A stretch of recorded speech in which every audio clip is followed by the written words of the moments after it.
This is part 1 of 3 of our runner's knee series. Today we're going to be going over a little bit of information, a test, and a treatment for Chondromalacia Patella. Hey all, this is Mandy from Performance Place Sports Care down in Costa Mesa, California. So runner's knee encompasses a few different diagnoses. Today we're going to be focusing on Chondromalacia Patella.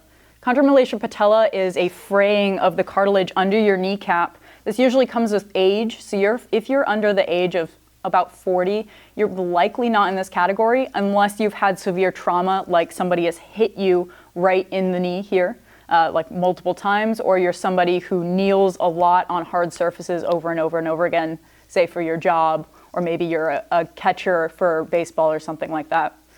But Chondromalacia Patella goes with the cartilage under your kneecap here. When it gets frayed, you can have actual grinding in between the structures of your kneecap and the structures below in the actual knee joint.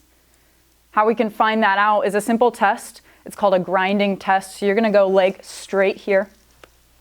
You're gonna take one hand and you're gonna push down on the kneecap here. Don't go into pain. Just note if it feels like it's grinding or not. Push into the kneecap and kind of move it around. It should feel pretty smooth, like I don't have any grinding here, but for people who have Chondromalacia Patella, they may feel like the kneecap catches, or it kind of feels like you're pushing on gravel here.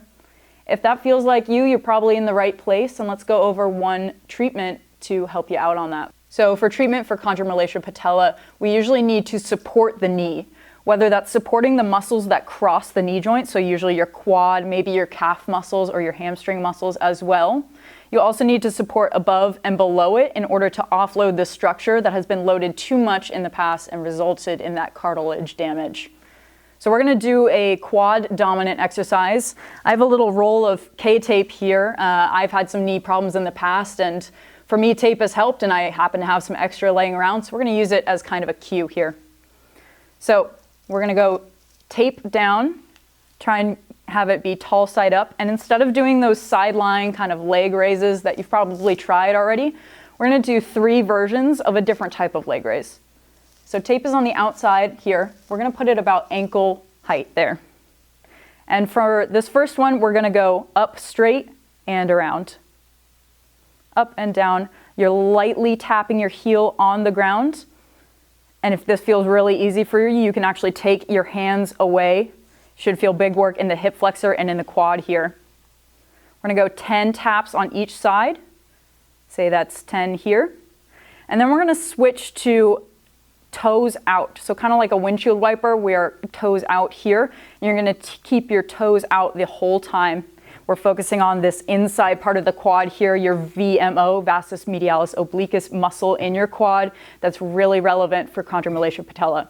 So toes out. Over the tape, same thing, keep those toes out. If you're a former dancer, this may be really easy for you. For me, this is really hard. I'm feeling a big burn in the mid part inside of my quad here. Again, you can use your hands for support if you can't quite get to 10, but if you can, try and take those away. Say this is 10 here. Our last version here is gonna go toes in. So instead of just pointing your foot, I want you to actually rotate your whole leg like someone took you from the quad and actually turned your whole leg here. Keep this position, and same thing, 10 on each side. On this one, you'll feel the outside of your quad working more, and for me, it's actually really hard to keep that rotation in. So do a little check-in every few here. Make sure those toes are still pointed in, and relax. So with this exercise, you're targeting all sides of the quad here, and actually on that last one, into the glute. When you're pointing your toes away from your body, you're actually targeting adductor muscles, groin muscles as well. All of these muscles surround the knee and attach either at the knee or below it to help support that knee joint and hopefully offload that cartilage damage underneath the kneecap. If you feel like you want a little bit more in-depth information about what's going on with your knee, say you have Chondromalacia Patella and this helped, but you want more, go ahead and reach out to us. Our information is in the description below. We do one-on-one, both virtual and in-person visits, and we do focus on things like knees, hips, low backs, and hamstrings a lot.